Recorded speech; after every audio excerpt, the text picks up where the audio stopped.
สาธุเจริญพรเอาเตือนทันโยมเนาะอันนี้บรรยากาศยามมื้อเช้าอยู่วังเวียงอันนี้คือทางหลังเราหมู่บ้านเขาจะหมู่บ้านนาลงกวางหรือว่านาโพก็ได้เขตนาลงกวางอ้อมหอมมีแต่ผู้มันยามมื้อเช้ามันจะมีบอลลูนโอ้ย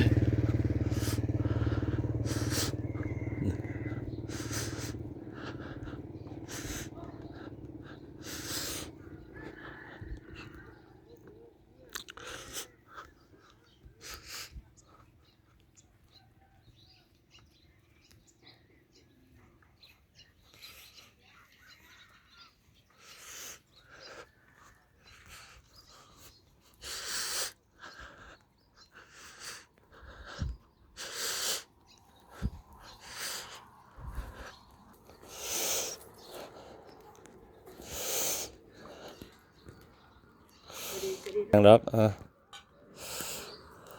โตกาวันโตสัพเพปิปานิโนเอตาวาตาจะอัมเมยสัมปะทังปุญญังสัมปะทังสัพเพเทวานุโมทันตุอยู่ดีมีแห้งอยู่เนาะหมู่บ้านเฮานี่มี2 วัดเนาะอันนี้คือวัดนาลงกองใต้ตรงพระอาจารย์อยู่คือเหนือนะ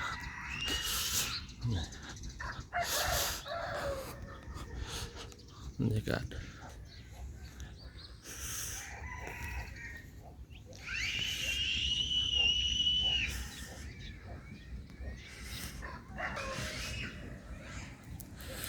นี่มียาพอเพิ่นอยู่องค์หนึ่งยาพอเพิ่นตื่นละ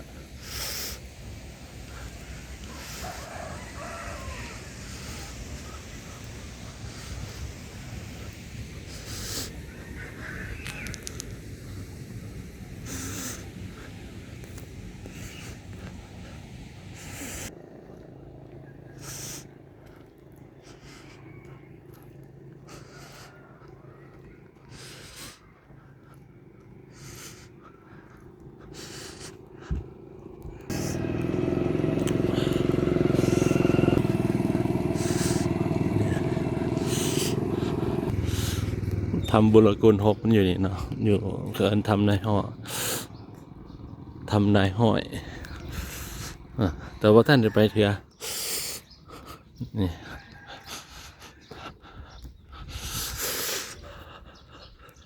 ช่วงนี้อากาศหนาวยันยงกับฟิงไฟ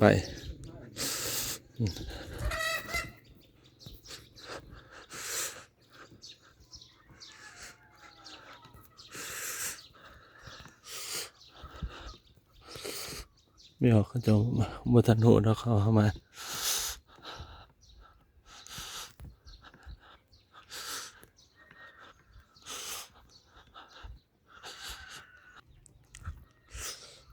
อันนี้ห้องเรียนมศนาลงกวาง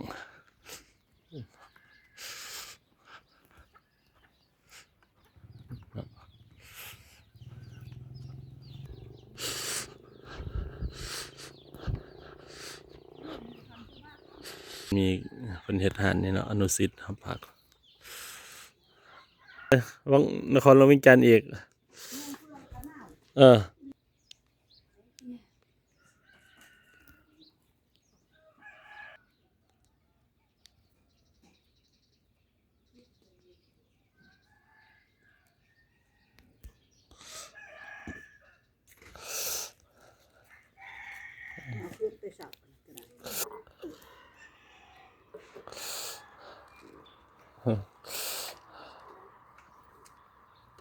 สัพเพปิปานิโนเอตาวาตาจะอัมเมยสัมปะทังปุญญังสัมปะทังสัพเพเทวานุโมทันตุ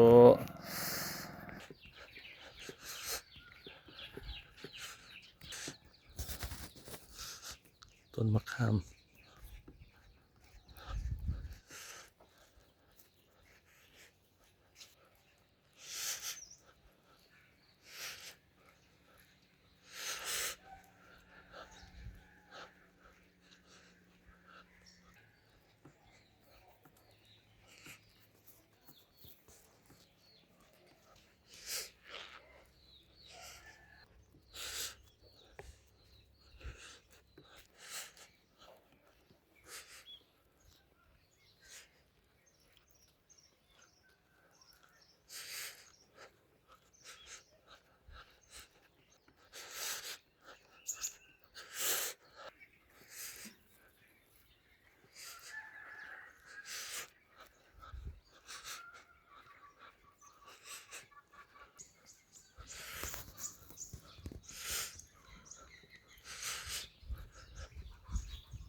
ช่วงนี้ชาวบ้านเพิ่นมีเวียกเนาะ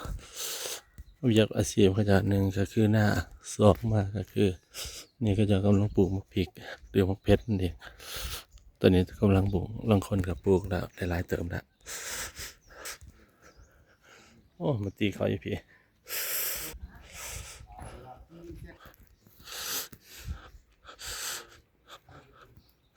เนี่ยหั่นพริกเบียร์เขาจะกาเบียร์มะพริกอยู่ตอนนี้เขาจะปลูกแล้วละ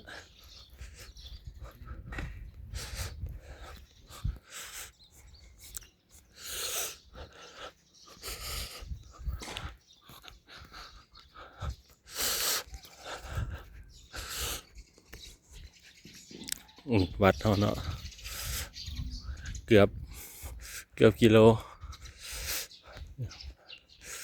ยังกลับมากับพอดีกิโลกว่าถ้าสายเนื้อนี่กิโลหนึ่ง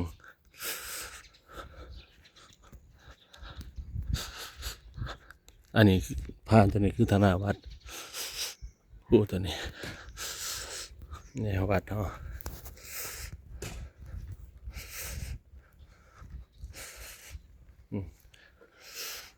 วัดป่านาโพสัญราม เมืองวังเวียงแขวงเวียงจันทน์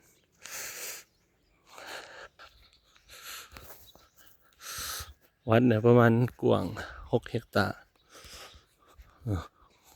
6 เฮกตาร์ไปเพราะว่าสิอยู่ทางนอกพูนอยู่ทางหลังเนาะก่อนอยู่ทางหลังอันนี้คือศาลาห้องธรรมศาลาการประเรียน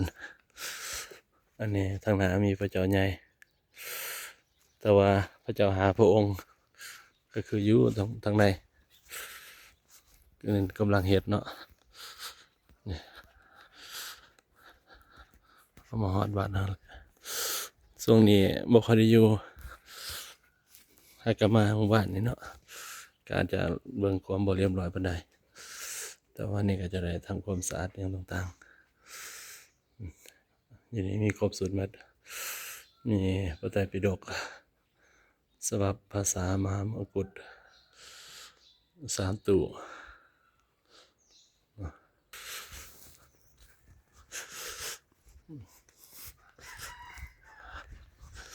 ลืมเกือบ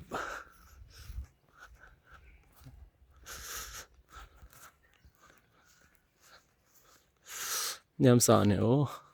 อากาศดีบริเวณกุฏิก็จะอยู่ท่านี้ก่อนเนาะอันนี้คือพรรษาก่อนแต่ก่อนวัดมันอยู่เพียงนี้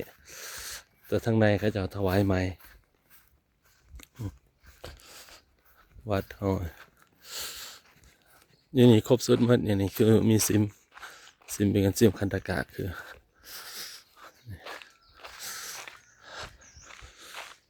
ลงอุโบสถได้สังฆกรรมได้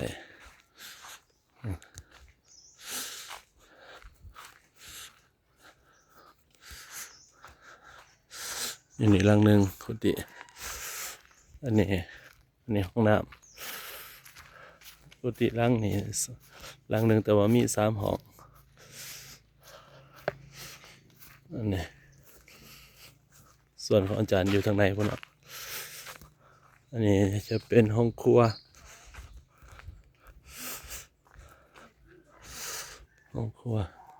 พระเจ้าหาพวงอยู่ทางไหนเนาะ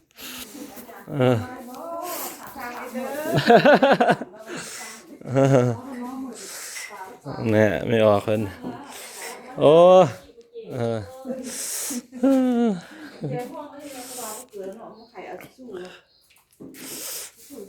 ที่สู้อยู่ทั้งยังหลายอยู่